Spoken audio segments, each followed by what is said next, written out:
Okay, hello everybody and welcome to class. It's Friday, I think April 24th. Yes, the 24th. And today we're just going to have a short lecture, just kind of tying together the pieces between the conservation planning theories that we talked about on Monday and the workshop, the Bats in Madagascar workshop that you worked on that was due today. So let's get started with that. So like I just said, for today, it's just this video and one mini assessment. There's no second video today. Just giving you guys a little break for the weekend. So, okay. First, just a little refreshing. So what we talked about on Monday for conservation planning is basically what are some factors that determine how we decide what places to protect? Species richness, species diversity. Those are ones that we've talked about before quite a bit in class, as well as cost. But we haven't gone beyond them to look at other factors that are considered when you're in a real life conservation planning situation. So on Monday, we learned about also factors like irreplaceability and vulnerability, habitat connectedness, and then human and cultural values. So in your workshop, I'm hoping that many of those came into play for you. So your workshop again was looking at this protected or this landscape in northern Madagascar, where your challenge was to decide which of, I think there's about 18 bat roosts that had been studied, which of those to protect. And so here's the map you were looking at, and maybe some of you haven't done the workshop yet, hopefully you have, but those little upside down circles are the roosts, and then they have 4-letter codes next to them that mean the name of the roost. So what you had to do was look at this landscape and consider a wide range of factors and decide what to prioritize. So what were those factors? Well, I suggested that you look at some of these, whether or not there were species of conservation concern at the roost, the bat species richness and endemism. And just to remind you all, because in our live meeting on Wednesday, not many people knew what endemic means. So if you weren't at the live meeting, hopefully you watched the video or looked up endemism. But what that means, what endemic means, is that a species only occurs in one location. So it's only found in one small geographic region. So for example, let's think of a common species, the European house sparrow that was native to Europe but was introduced to Central Park in New York City in the late 19th century and has now spread throughout the entire Americas, displacing many local sparrows. So it's an invasive species. It's not endemic anywhere. It has a really broad geographic range. In contrast, a species that's endemic is a species that's only found in one small area, like Madagascar. Madagascar is a little bit smaller than Texas. So if a species is only found there, it's endemic to Madagascar. We also, I asked you to consider existing land protections. So all you knew about that was that on the second map, it showed a protected area, the limits of the Ankorana Biological Reserve. And then consider local threats. So forest clearing, mining, and hunting, all the things we talked about on Wednesday that are happening in this landscape, and many similar landscapes worldwide. So to consider them as you decide which sites to prioritize. And then management and logistical considerations. So I didn't give you, as I have for other exercises, like a detailed budget that I wanted you to match up to and use that to make decisions, because there's already a ton of factors rather, that I'm asking you to consider in this decision-making process. So we left cost out of it. The only thing I asked you to look at was just kind of think about how hard it's going to be to get to all of these places to manage them. Okay, so that was a really specific list of things I wanted you to look at. I didn't just give you this list and ask you to look at it because I didn't know whether you'd be able to clearly link those to specific things like this. But I hope you made that connection in your workshops, but let's go and through and make it here. So let's refresh our memories about what these concepts are, because they're really important. So when you're considering whether or not to protect, which area to protect, you can consider irreplaceability, which means if you lose this area, how is that it for Earth? There's no other areas that have the same species groups present in them. That might be a reason to protect them, even if they don't seem vulnerable at the time. Vulnerability is different. That means what are the immediate threats to this area? So it might be an area it might be a region that's fairly common globally, but there's just not a lot of left of it on that landscape scale. And so you want to protect it. And an example of this would be like when you did the workshop where you drew roads and looked at how much forest would be converted around the roads. There were two types of forest, just like the regular forest, the upland dry forest, and then there was the seasonally flooded forest, and that one was really rare. So you might consider that if you're building a road through that region, you might consider that to be a vulnerable place, the flooded forests. But you might also consider the regular upland dry forest to be vulnerable on that landscape, even if there's tons of them elsewhere, because the road is threatening both those forest types. Okay, so then we looked at these templates, these conservation priority templates that were discussed in your reading.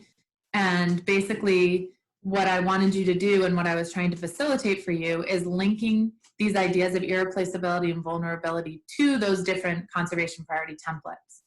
And so we don't have to go through all the names of these different templates again, but as we mentioned on Monday, they don't give you the same result, right? If you imagine having a meeting where each person comes in with one of these templates that they're just wedded to, and they want to protect land based on this, it's going to be hard for you to come out of that meeting with a consensus. So let's break down what they're really looking at. Only two of them are really looking at vulnerability, right? They're looking at, in CE, crisis ecoregions, they're looking at who owns the land. And if it's privately owned, it's more likely to be vulnerable. And then biodiversity hotspots, that actually combined where there's a lot of biodiversity and where the species are most threatened. So that looked at vulnerability. But most of the frameworks, the templates, look at irreplaceability actually. So they look at basically like, if we lost this, we wouldn't have it anywhere else. And that can be characterized in all different ways. Like the LW down on the lower right, that's the last wilderness areas. So if you lose those last wilderness areas because you allow roads to be built through them, then you have no more wilderness areas on Earth. Other places are looking more, other templates are looking more at species diversity, right? So this is how these templates conceptualize what's most important to protect. Now, the reading and the lecture on Monday also talked about these other two criteria or kind of ways of looking at conservation, and these are called reactive and proactive. And you probably understand this from other contexts, right? If you're reactive, you're acting after something happens. If you're proactive, you're doing something because you think something bad might happen, right? Like taking a bunch of vitamin C and echinacea because you see that other people around you have a cold. That's proactive. Okay, and then the reading had this really nice graph that kind of summed up where all these templates fall. And what I want you to do today is think to yourself, now that you've completed the workshop and handed it in, where do you think you fell on the spectrum? Were you motivated more by aspects of vulnerability, roosts that were more vulnerable, or more by irreplaceability, roosts that had more endemic species or higher species richness or diversity? Were you more proactive, so protecting sites that are not yet threatened, or reactive, protecting sites that already have high levels of threat? For example, because the map told you there was a lot of hunting or forest clearing right there. Where do you fall along this spectrum?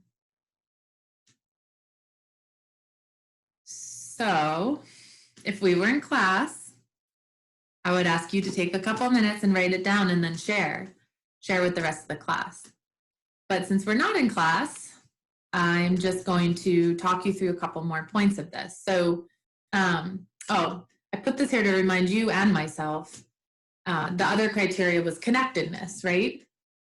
So connectedness is, would be, okay, well, we should prioritize areas that are habitat areas that are more connected because they're more likely to sustain larger populations in the long term. And we know that larger populations are safer, more resilient than smaller populations. Okay, so I wanted to get to this slide because here I'm trying to kind of take the criteria that I asked you to consider and put them in this framework that we learned on Monday. So the presence of bat species of conservation concern. If you thought that was most of the important criteria, one of the most important criteria, then you were prioritizing irreplaceability, right? If you thought bat species richness and endemism was some of the most important criteria, then that's also irreplaceability, right? You think no matter what else, we have to protect the places where unique species exist because we can't find them anywhere else. Now that could be proactive if you're protecting them, for example, in one of these heavily forested areas up here that don't have any villages near them or trails. Or it could be reactive, like you're protecting a roost that maybe down around here or around here that has a lot of trail and road access to it, but maybe has some really important endemic or conservation concerned species. Then you're being reactive. What about if you thought about existing land protection? So there's only one that you know of, the Ankarana Special Reserve. So I'm interested to see what you guys put about that. Some people, when I read your responses from the exams, which I'm almost done grading, when I read your responses on those and on the assessments every week, I see that people take all different approaches. Some people will say, well, it's already in a protected area, so we need to prioritize other spaces that aren't protected.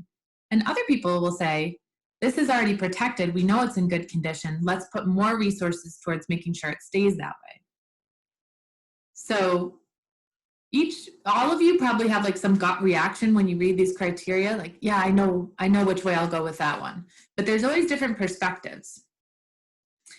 Okay, local threats. That is also, so both of these are looking at vulnerabilities, right? So how vulnerable is this roost? Is it in a protected area already? Are there local threats against it? Forest clearing, mining, or hunting? And those are also reactive, right? These things are already happening, you're reacting to them.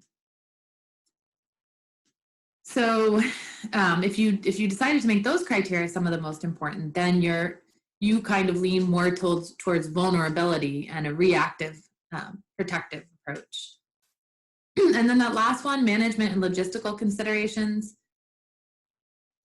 Like I mentioned, we didn't talk much about, I didn't give you information in this workshop about the cost or, what's your staffing or anything like that, because that would just be, it's too much to consider in the workshop. But obviously, that is going to be a consideration. So I just wanted to throw this one thing in here. Like I just said, I didn't give you detailed information about cost or human values in the workshop, but you could have considered a couple things if you thought this was an important factor. So basically, like that guy up there in the top is holding that crazy bat spit coffee that sells for $110 a pound. And so if you found yourself really interested in that video and that concept, then maybe you would have an idea like protect the roosts that are close to agriculture because they're providing a really important ecosystem service to these coffee farmers. I would be really impressed to read that argument in any of your workshops. You might also make an argument about cultural importance of hunting. So we know, or you learned on Wednesday, that of course you could just make hunting illegal, all hunting, and then that would eliminate that threat, at least partially. But hunting everywhere has a cultural importance, right? Right here in the Adirondacks too. There's a whole culture built around hunting. Some people really enjoy it as a hobby. Some people learned it from their parents or their grandparents, and it's a tradition for their families. So it's not just as easy as telling somebody like, well, you can't hunt these anymore. Bushmeat, it's called, and bushmeat refers, it's a term that's just become common when talking about any wild game animals that are hunted in an unregulated way and used to supplement people's protein in their diet. So bushmeat in Africa is a really important source of protein for people. So this is kind of where like conservation comes up against nutrition, right? And human rights, because if people don't have enough to eat, it's hard to tell them that they can't kill and eat the bats that they always have. And then I guess there's a belief in Madagascar that the fat of fruit bats is a really effective remedy for the common cold. I don't know anything about the truth of that claim, but